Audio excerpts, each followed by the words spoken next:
So hello guys, I decided to film this video today kasi gusto ko ipakita sa inyo kung ano na yung mga nangyayari ngayon dito sa Hong Kong since nag-start yung pandemic. So sobrang daming changes guys. Mahirap masanay sa changes, sa mga changes na nangyari dito kasi nakapanibago sa lahat, sa buong mundo. And so nandito ako ngayon sa baba ng lobby ng building namin, and pupunta ako dun sa mall kasi hinihintay ko yung kaibigan ko, but unfortunately hindi siya dumating at gutom na ako, at hanggang 6 PM lang yung restaurant na pwedeng kumain kasi after 6 PM dapat take out na yung mga pagkain, hindi na pwedeng kumain mismo sa resto. So samahan niyo ko guys, let's get started.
Kakain muna ako guys kasi sobrang gutom na ako. Hindi na ako aasang darating pa yung kaibigan ko. So nandito ako ngayon sa resto kasi hanggang 6 PM lang pwedeng kumain.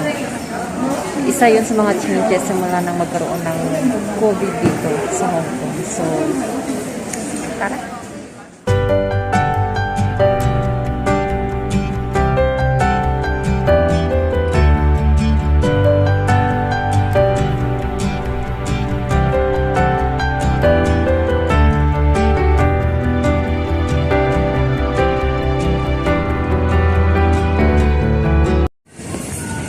Ang galing ng kaibigan ko. Siya na nga yung hindi sumipot sa usapan namin. Tapos ako po ngayon pinapunta niya sa lugar kung saan siya. So, kakainis, di ba? My God! Katatapos ko lang kumain. So, andito po ako ngayon sa ibang lugar. Kasama ko na ngayon ang aking kaibigan. Pinuntahan ko siya dito. Kasi, mga walang hiya, best. Siya na pa din pupunta sa akin. Tapos, bumaliktad yung sitwasyon. Ako na ngayon pumunta sa kanya. Ang galing. Ayan o. Alaka akong may kinakain yung uso ko. Ang bangit ng baba. Sarap sa kalit. Yung mag-iisa nga ako.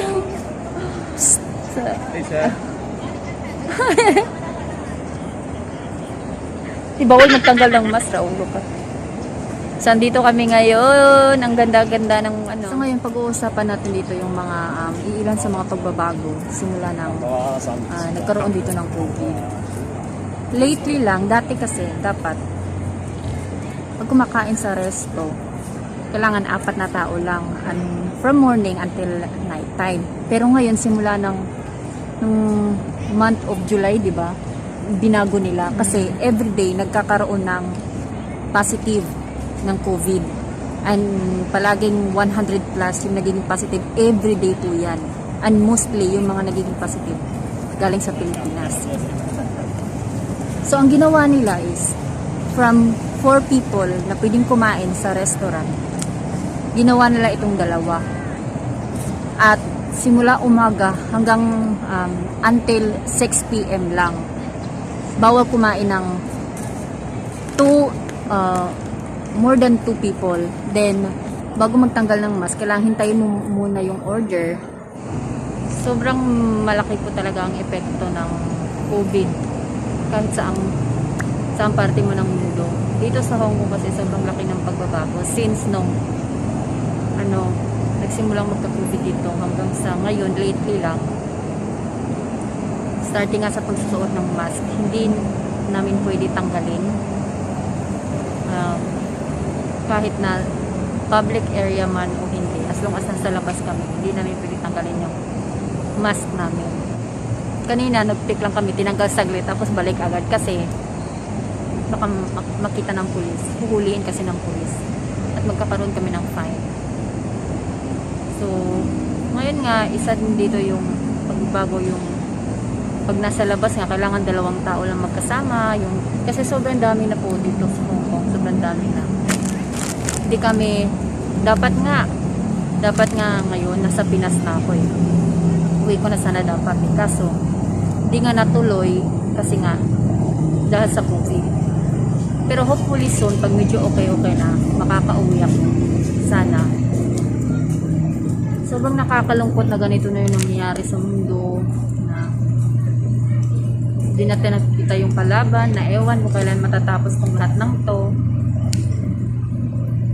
Bukas nga dapat sana celebration ng birthday ng kaibigan namin si Lou. Kaso hindi kami makakapunta dahil yun nga, hindi pwedeng kahit saan-saan lang kami pumupunta, magpa-party o ganun, kasi nga dahil sa COVID. Ang ganda pa dito, oh. Sobrang sobrang kakalungkot. Alam mo yung nakakainis. Alam mo yung itong nagbablog ka. Ang ganda pa dito. Pinipilit mo ipaliwanag ng maayos lahat. Tapos, may sisingit. At ang isa rin po sa mga pagbabago, wala pa rin kaming jowa. Naghahanap pa rin. Wala mang COVID o meron, wala pa rin kaming jowa. Malapit na kami mag-menopause.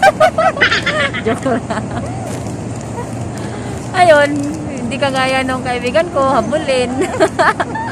Laming naghahabol. Char! Wala. Shout out kay 5-0. Pulis na yun. So, shout out kay 5-0. Ingat ka lagi dyan. Nox naman 5-0. Alam ko na yan. Kung sino yan. So, nagsusubscribe nga pala ng YouTube request adapter. Alam ko lagi. Nagsusubscribe. Kung nasaan ka man, ingat. Fans mo. No. English. Ewan ko kung anong sinasabi niya, hindi ko siya maintindihan. Pero, ganun pa man. So, ngayon nga, sana ba ako kanina? Disturbo kasi ito eh. Pinipilit niyang maganda siya sa picture eh. Maganda ka sa picture, sa personal, hindi. Ang kinis mo sa picture, sa personal, hindi. May jowa ka sa picture, sa personal, hindi. Wala na kaming magawa. Nakakabaliw talaga, guys. Kasi ako yung pera ko yung ilang araw na akong di lumalabas talaga. Ilang off na akong di nakakalabas. So, ngayon lang, minute ko siya. So, wala na akong masabi, guys. Ano ba yung dapat sasabihin? So, medyo matagal-tagal na akong di nakapag-upload ng vlog. And parang nagalit na ata si YouTube sa akin dahil binawasan ng sahod ko. Ganon lang kadalis. Hindi kabilis.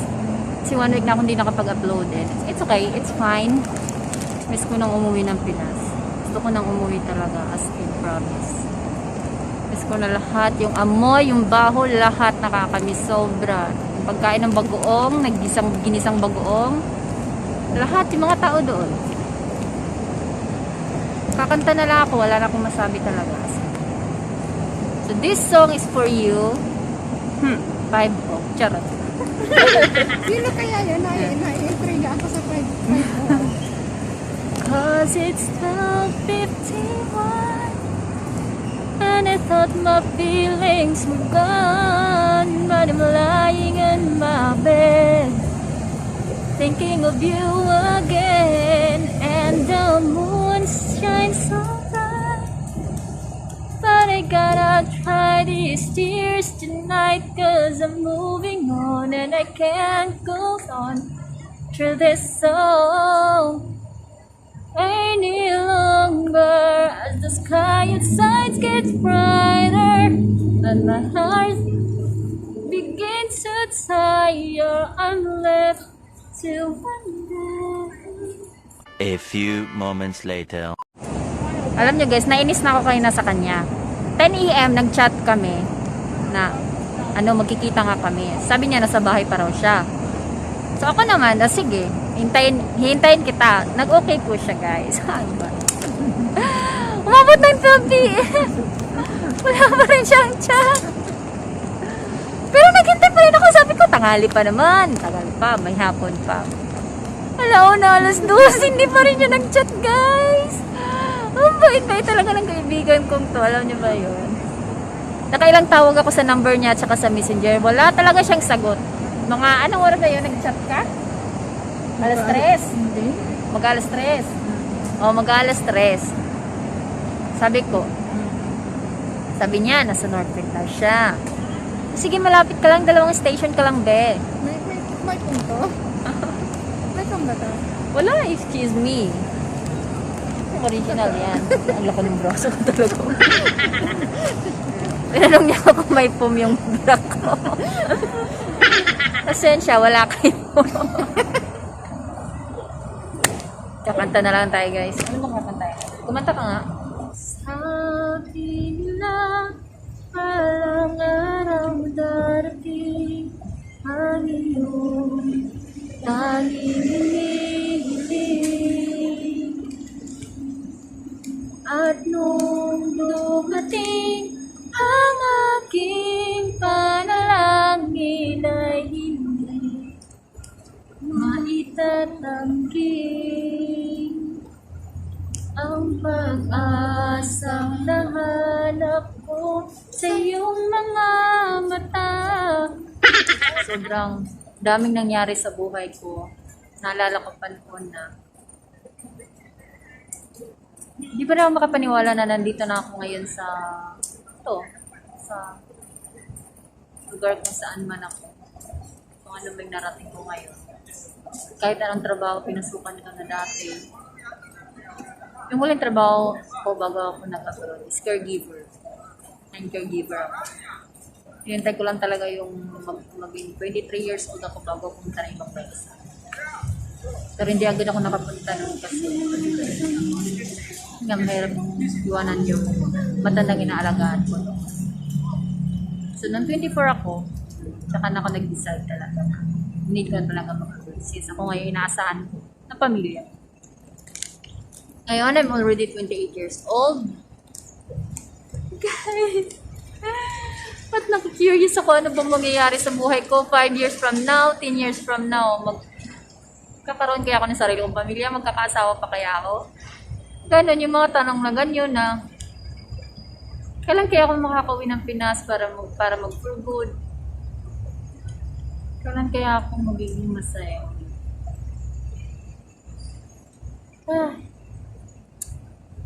Pag ganito pala talaga pag nandito ka na sa edad ng mga ganito, malapit ka na mag-30, parang dami na pumapasok sa utak mo na Si Ann nga 30 na, hindi mo ready. mas worried siya sa mga k-drama niya. Butik na yun.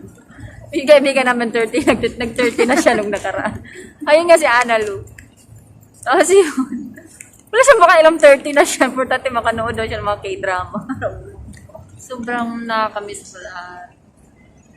Sobrang nakakamiss magkaroon ng joke. Ito nga, mas matanda pa nga to sa amin eh. Ilang taon ka na ba? Ano? 31. Oo, 31 na siya.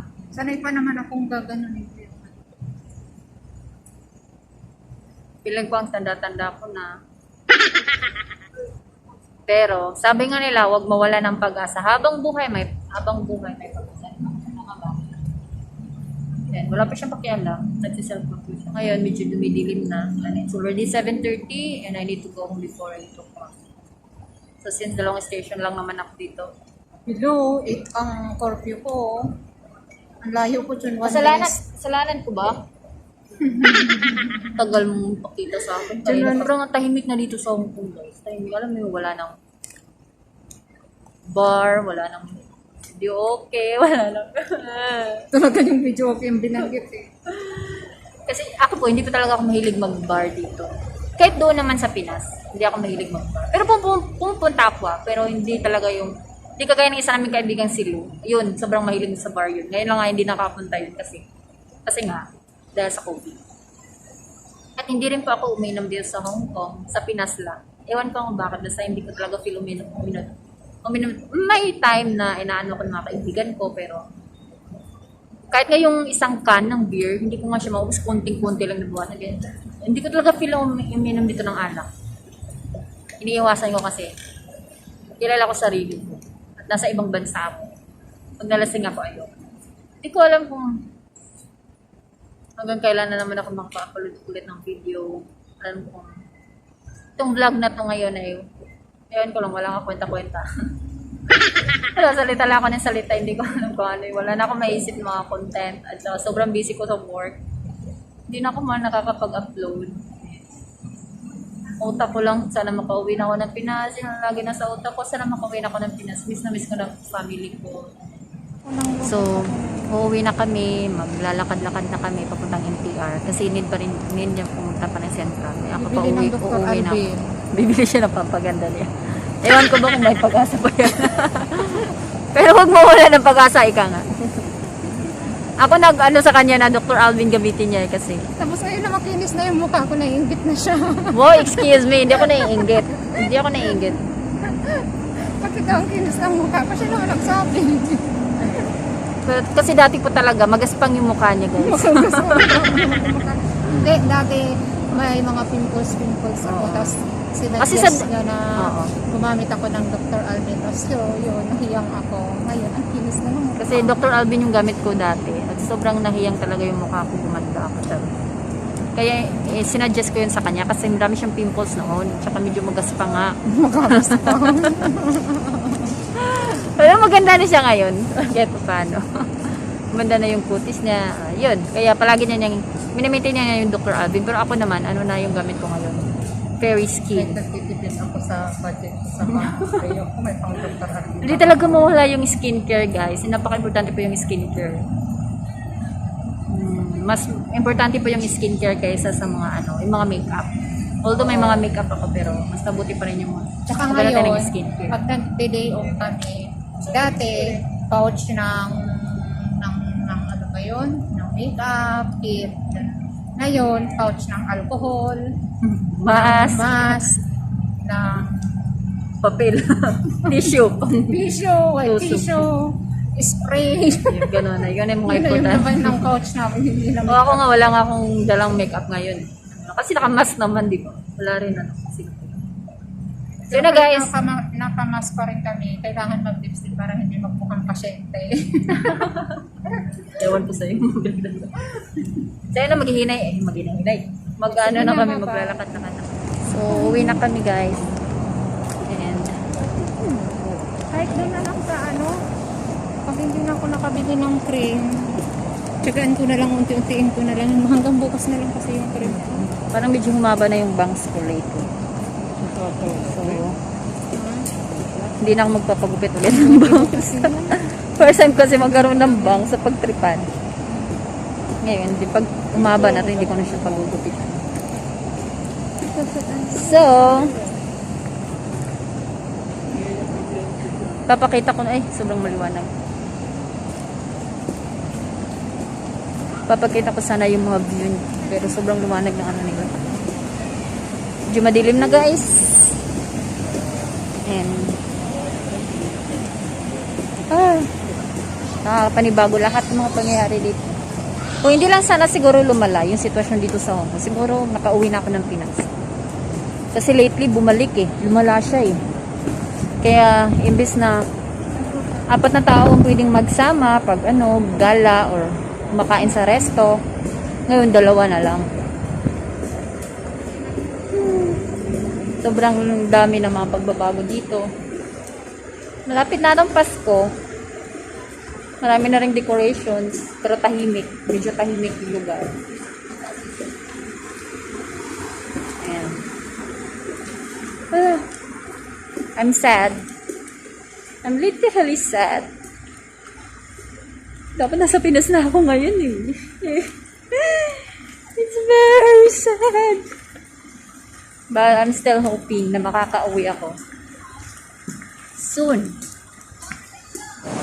Pauwi na ako. Papunta na akong MTR. Pero pumunta lang ako dito sa North Point para i-meet yung kaibigan ko. Saglit lang kami nagsama. Kasi 6 PM na ako nakapunta dito. Hindi na kami nakagala masyado. Umupo lang kami doon. Kasi wala eh. Nakakatakot na gumala kahit saan. Hindi mo alam yung mahawakan mo. Alam mo yun? Hindi mo makita yung kalaban. Pero anytime pwede ka magkasakit.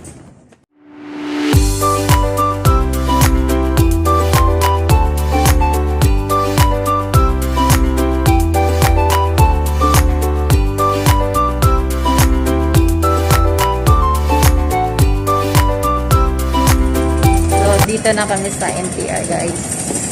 Pauwi na ako, si Dred pupunta na Central. Sobrang sinubuko ko ngayon. Every year talaga ako nagpapagupit ng buhok. Ang maiksi. Never ko pa na-try dito sa Hong Kong na sobrang haba ng buhok. Bye! Alis na tayo. Bye-bye. Shake hands. Congratulations. Charot. Happy birthday, charot. Bye-bye, ingat ka. Oo nga, ingat ka, bye-bye. Magagabi na at ayoko nang gumalang mag-isa. Kasi delikado na rin. Sobrang pangit ko na, guys. Pero kailan ba naman ako gumanda? Pangit ko naman talaga.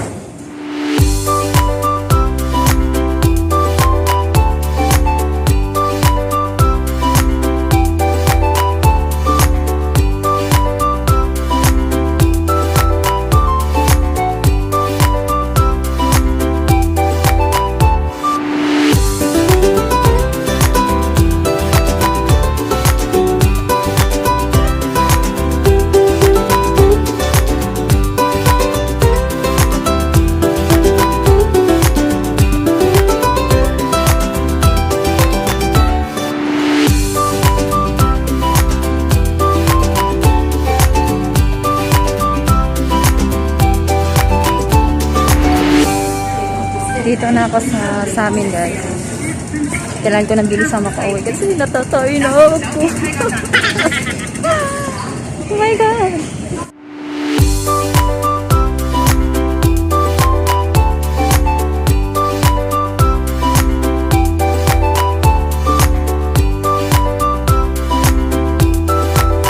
May dadaanan lang ako sa 7-Eleven. Tapos ko dun, diretso na ako ng bahay. So, maraming salamat, guys, sa mga nanood ng vlog na to. Ewan ko. Wala na akong talagang magawang content. Parang empty yung utak ko ngayon. So, I decided na lang na i-film yung mga ginagawa ko. So, wala naman masyadong ka-excite itong vlog na to. Pero sana kahit pa paano pinanood nyo to. Maraming salamat. Para ko nga sanang gumawa ng vlog ng 2 o 3 ngayong araw. Pero wala. Ito lang yung nagawa ko at parang walang kwenta-kwenta. So sad. Sa mga ganitong oras, pwede pa rin makapag-order ng pagkain.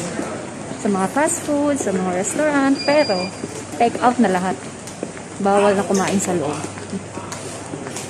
Hanggang 6 PM lang pwede. Kaya yung kaibigan ko kanina hindi nakakain ng dinner kasi naabutan na ng close. Pero hindi pa naman talaga literally nagsasara yung mga fast food at mga restaurant. Pero puro take out na lang yung mga pagkain. Dito na ako sa mall namin. Dadaan lang ako sa 7. Nandito na ako sa baba ng building namin. Yun guys, maraming salamat sa panood ng vlog na to na ewan ko. Paano mapupulot ito? Pero kahit pa paano, sinagagalit na ata si YouTube sa akin, hindi na ako nag-upload. And sana next time, makapag-isip na ako ng maayos na content at magandang content. Kasi, ewan ko ba, parang lately talaga. Tinatamad ako at wala yung utak ko. Daming nasa loob ng utak ko. At kahit isang content, wala doon. So, hopefully next time, makakapag-isip na ako ng maayos na content. And I'm already here.